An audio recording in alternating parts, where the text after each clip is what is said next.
guys, so today's video is going to be 15 more things I no longer buy. Now the reason why it's more things is because back in May of 2018 I did a video called 15 things I no longer buy, and it had to do with more minimalism, sustainability, and just saving money. So it could be any of those factors that causes me to not purchase these things anymore. I'm still working towards being a little bit more sustainable, more minimal, but not becoming a minimalist, and also trying to save money. Who doesn't want to save money now and again? Obviously these lists are very personal to me, so not all of the items on these lists that I no longer purchase are going to apply to everyone, because everyone is different, has different needs, different wants, things like that. So this is just to get you inspired to start looking around at your stuff and just things that you typically spend money on, and kind of look at things differently and inspire you to hopefully make a couple changes here and there to become more sustainable, but also save money, have less stuff in general. I will link part 1 of this video if you have not seen it yet, which I highly recommend, because then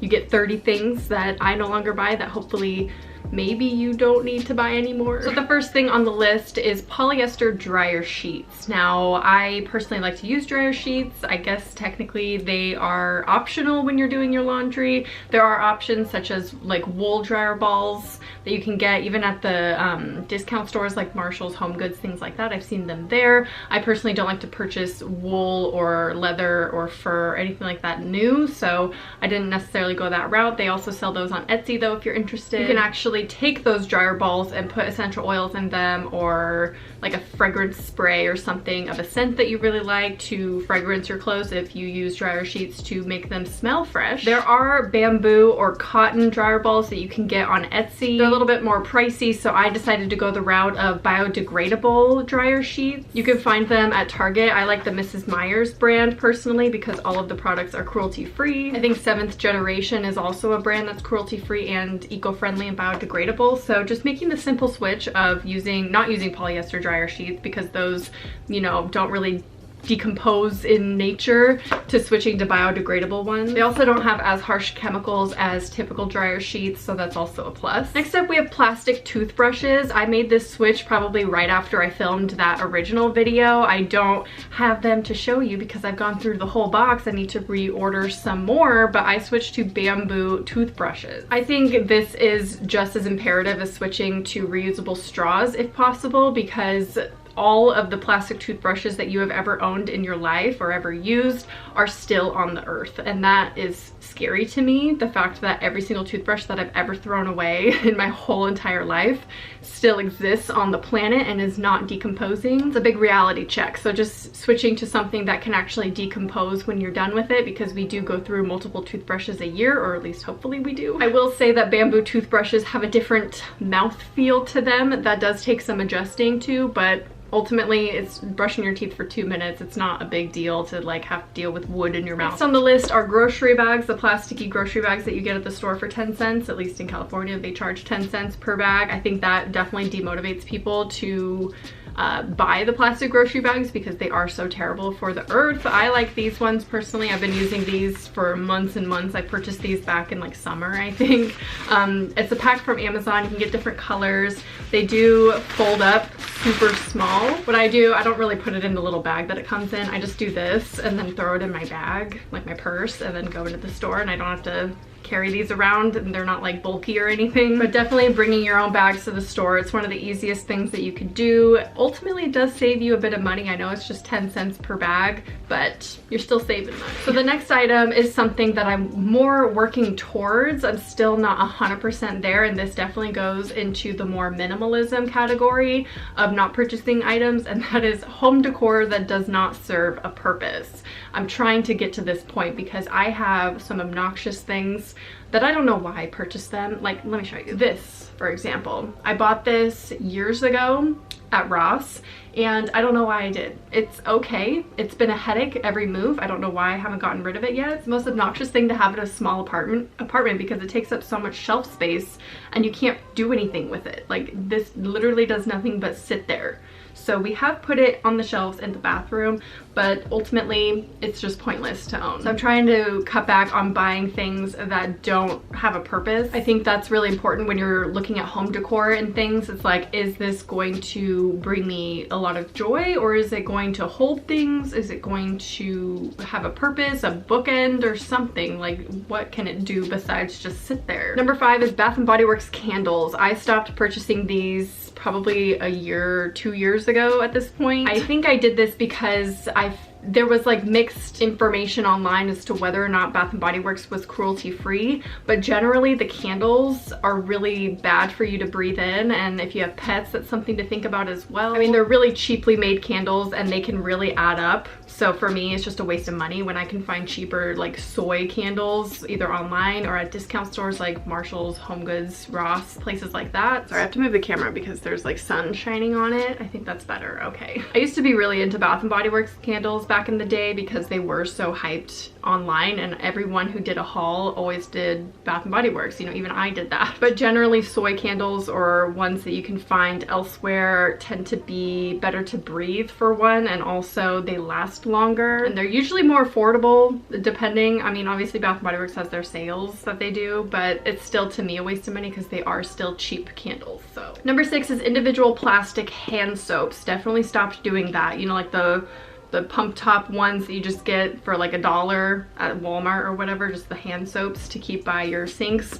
Yeah, stop doing that. I actually purchased this 2-pack of these glass soap jars, I guess, on Amazon. And then what I do is purchase hand soap more in bulk. So Mrs. Myers, this is the second jug that we've actually gone through since purchasing these. Does last a long time. You also save money by doing this ultimately when you purchase your soaps in bulk, and then these were like 2 for $8 or $10 or something like that. Again, I just find Mrs. Myers hand soaps to be way better, and no, this video is not sponsored. It sounds like it is, but it's not. I wish it was. And I just think these are aesthetically better looking than the ugly plastic hand soaps that have stupid designs on them, and then I don't know, it just seems wasteful to use it all and then you just throw it in the garbage. Like, also if you're trying to go for the more minimal aesthetic, you know, these definitely look better on the counter. The next thing that I no longer purchase are doubles or backups of things. If I feel like I'm running low on something, I'll probably go out and buy it, but ultimately I just wait until I run out of something to repurchase it, because I find that buying doubles or backups, they typically just sit there and take up space for a really long time, and usually they're for items that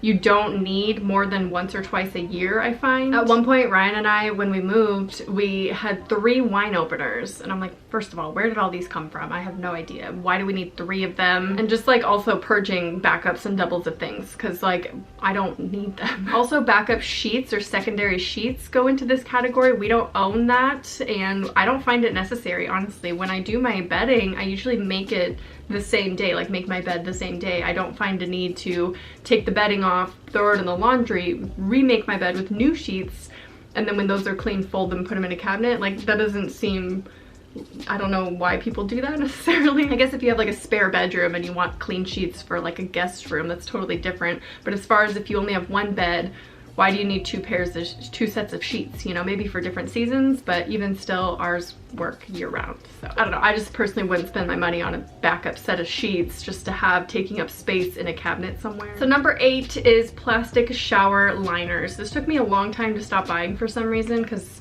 I usually have a situation where I don't have doors on the shower. I need a curtain, you know? So I have a fabric curtain on the outside, and then usually I'll have like a liner on the inside. This is something that I also switched over pretty much right after filming the first video. What I did instead is purchase a fabric shower liner that goes on the inside that is machine washable, and it is life-changing, guys. First of all, you save money. They're not expensive to purchase a fabric shower liner. I got mine, I think, at Marshall's, and you'll never, well, I mean, you'll have to replace it eventually, not as often as you would a plastic shower liner. That gets really disgusting, and for me it just felt like such a waste of having this giant sheet of plastic go into the garbage. Like, the only thing is the one that I have is polyester, which it kind of has to be resistant to mildew and stand up to the constant water and constantly being wet. You don't want it to be a fabric that is going to mildew. For me, it's still worth it because I'm not buying plastic liners anymore, which it just seems like a total waste. I just throw this one in the wash when it needs to be cleaned and then pop it back on my shower. Next on the list is fabric softener. Not only have I stopped purchasing this, I have never purchased it in my life, actually. I've never used it once. My mom never used it growing up, so I never found a need for it. For me, it's just harsh chemicals that you're putting in the water and on your clothes, and it just seems unnecessary to me. My clothes come out fine, and I've never used fabric softener in my life. Also, if you are a fabric softener user, there are plenty of DIY options for fabric softener that you can look up and do yourself. And usually it involves less harsh chemicals. Next thing that I've stopped purchasing is new DVDs or new CDs. Now, these are kind of becoming more obsolete as technology grows. However, I am still a person who likes to collect DVDs on occasion, but the only time that I will purchase them is secondhand. This kind of has to do with being more minimal. I mean, you don't necessarily need to own DVDs anymore, but I just personally like to because I grew up with them. I remember when they were invented, so. But it's not something I want to spend a lot of money on because it is a dying breed of entertainment. Number 11 is special occasion cards, like birthday cards, Christmas cards, things like that. I have never really been into giving cards, mostly because I know the process and like journey of emotions that you go through in getting a card. Most people end up throwing them away maybe that day, or they feel guilt and they hang on to them for way too long. So for me, it's like gifting clutter. If you want to give them something special, write them a letter or a note or even an email. Send an email. For me, unless it's like holding a gift card, I just don't see a purpose or a reason to give a birthday card or a Christmas card anymore. I have a love-hate relationship with hand cream. I am someone who does indeed have dry hands, and I know as I get older, hands show the first signs of age, apparently. I don't know. I don't really care about that necessarily, but I do want to hydrate my hands, but hand cream is just something that I've wasted so much money on in the past. It's stupid. I'll purchase hand cream and I'm like, okay, this is it. This is the one I'm gonna use all the time.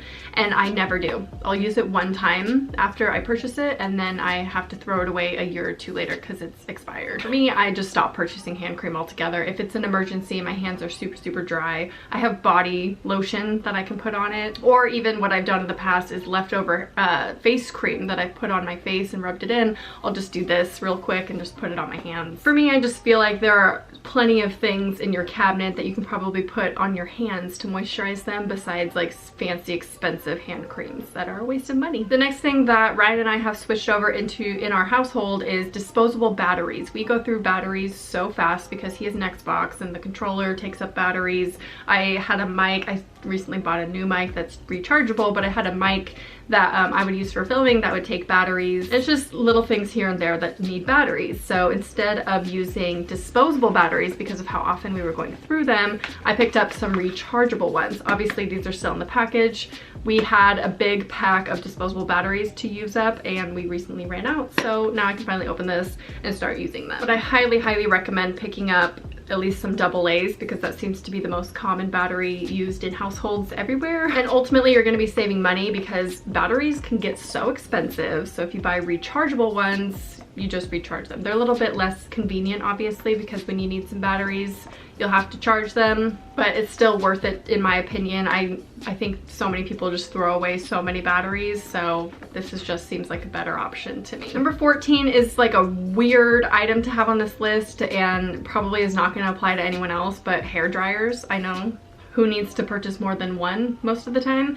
But I don't use hair dryers. I never dry my hair. I air dry it every single time. I do get it blow dried when I get it done. She does dry it depending on our process. So I do get my hair blow dried every once in a while, but I personally don't have time for that for myself in my own house. Like I'll just get out of the shower and my hair's fine. I'll just have it be wet for an hour, I don't know. But I think this is good for multiple reasons because it keeps my hair healthier and also I'm using less energy. And the last thing on this list of 15 more things that I stopped purchasing is parchment paper for like baking and things like that. I recently picked up a 2-pack of silicone baking sheet liners, I guess. I would show you mine right now, but they're kind of nasty and I didn't feel like cleaning them for the video. But this, you just go through less waste. I did use parchment paper and like foil a lot because as you guys, I don't know if you guys know this, but I'm obsessed with Brussels sprouts and roasted vegetables. I do that so often, so I was going through a lot of like liner for my baking sheets. So instead I switched to silicone baking sheets that can be washed and reused. The only thing that's a little less convenient about them is you can't just throw them away. Like with foil, at least you just bunch it up and you toss it in the garbage. You can't really do that with the silicone baking sheets. You do have to clean them, which for me as a lazy person, it's a little extra step. So I leave them dirty for a longer period of time than I probably should. I reuse them probably more than I should, but I still feel good about using less waste in general. I do have some more things on this list that is ever growing of ideas of things that I would really like to stop purchasing in my lifetime, but I think it's okay to have a slow journey of slowly transitioning things here and there. Don't feel like you need to go and then, you know, stop buying these 15 things right away, because it doesn't need to be like that. These are 15 things that I have stopped purchasing over the span of from March to December, and then the other things was basically from December to May. So it can be a journey is what I'm trying to say. It's okay to take your time in realizing what you want to spend less money on, what you want less of in your household in general, and yeah, what you want to take up less space in your house. I hope this video was helpful. Feel free to share your ideas down below in the comments so we can stop purchasing even more things. That would be great. Save more money, be more sustainable, eco-friendly. But yeah, leave your comment down below. I hope you enjoyed, and I will talk to you soon. Bye.